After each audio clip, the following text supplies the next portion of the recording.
Hey Nash, what should we make? Let's make another chicken dish that's delicious, easy, and not boring. How about cranberry brie stuffed chicken? All right, let's make cranberry brie stuffed chicken breasts.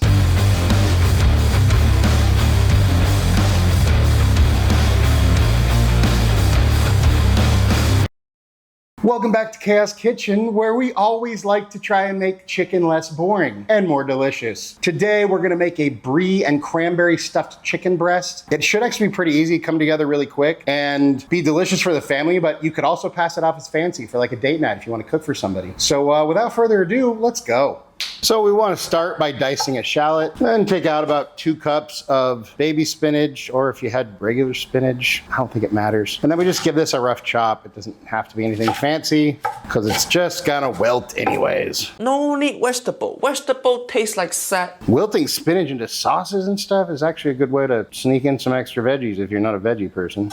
Then in a hot pan on medium heat, we add in a tablespoon of butter, get that melted. We throw in our shallots, or shallots, as our friend Gordon would say. Say that again. Just let those cook for about a minute. Then we add about 3 cloves of garlic, minced. Let that cook for about 45 seconds until fragrant. And get that all stirred in. Let that cook for another minute or so. Then we add in our spinach. Get that stirred in. We just want to cook this until the spinach starts to wilt. While you're doing this, you can preheat your oven to 400. Then once your spinach is wilted, kill the heat, and you can start removing it from the pan or just set your pan aside. Whatever you want to do. Then we get out a couple of chicken breasts. If you got some excess fat, go ahead and trim that. Then we season these guys with some kosher salt, some black pepper, and a little bit of dried thyme. Make sure to get both sides. And then we want to take each of our guys and about halfway down, you want to cut in. We're just making a pocket, so you don't want to cut all the way through, but you want to cut almost all the way through. Same thing with this guy. And then we're going to take this cranberry sauce here, and I'm actually just going to mix our spinach mixture in there so they're just mixed together. We'll just get this all combined. We're going to take a couple of slices of brie cheese and get them in there. Don't forget to pay the cheese tax. And then we're just going to spoon a few tablespoons of this mixture inside.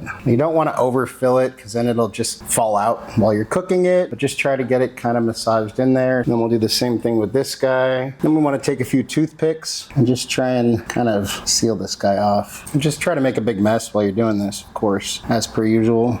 That'll work. In a hot pan on medium heat, we're gonna add a little bit of oil. We wanna take our guys pretty side down or presentation side down. And we wanna sear them for 3 minutes on each side. On this guy, I have a thermometer so that once we put him in the oven, we can make sure we don't overcook it. You see this side, I kind of this one up, but it should be fine. This one's better. And after 3 minutes, we can flip.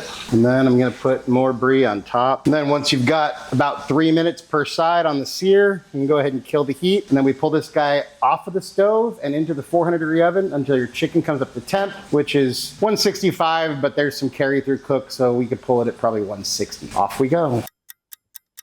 And here's our guys right out of the oven. I pulled them at 157. Unfortunately, a little bit of our brie fell off, but let's see if we can just put it back on. Whoops, come on, guy.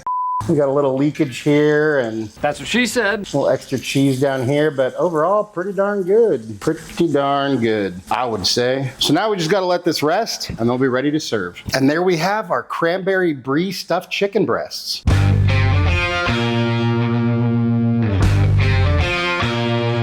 Now we'll go ahead and take one of our guys here and just cut him open and see what he looks like inside. All right, not the best distribution, but you know, I guess I could have done my cut better, but hey, looks pretty good. And it's time for a bite. Cheers. The chicken is juicy and tender. It's cooked perfectly. The seasoning's very nice. That filling, you get a little bit of sweetness and a little bit of tang from the cranberry, but it works really nice with the shallots. And all that spinach is in there and you don't really taste it. So extra bonus for extra veggies that you didn't have to taste if you're not into veggies.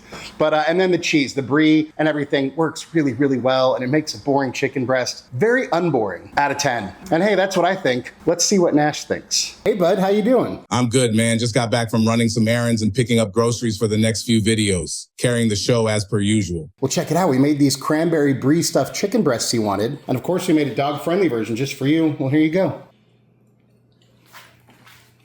What do you think? That's delicious. Juicy, tender chicken with that luxurious melty cheese, and you barely even taste the rabbit food. I'll take some more of that. Anything you want to say to your fans? Life's battles don't always go to the stronger or the faster man, but sooner or later, the man who wins is the man who thinks he can. Nash approves, I approve. Look, another great, easy dish. Good for a date night, good for your family. Everybody would love this dish because it's good and it's not that unhealthy, so for the win. Anyways, thank you so much for watching. Really appreciate you all. Love you all. If you wouldn't mind taking a second, go like, share, subscribe, hype, hit the bell for notification, all that good stuff. If there's anything you want me to make, you want me and Nash to taste, go ahead and drop that down in the comments. And hey, if you like this video, go check out some of our other videos right here somewhere-ish. And just remember, cook more, eat better, embrace the chaos. That's it for now, folks. Until next time, be good and peace.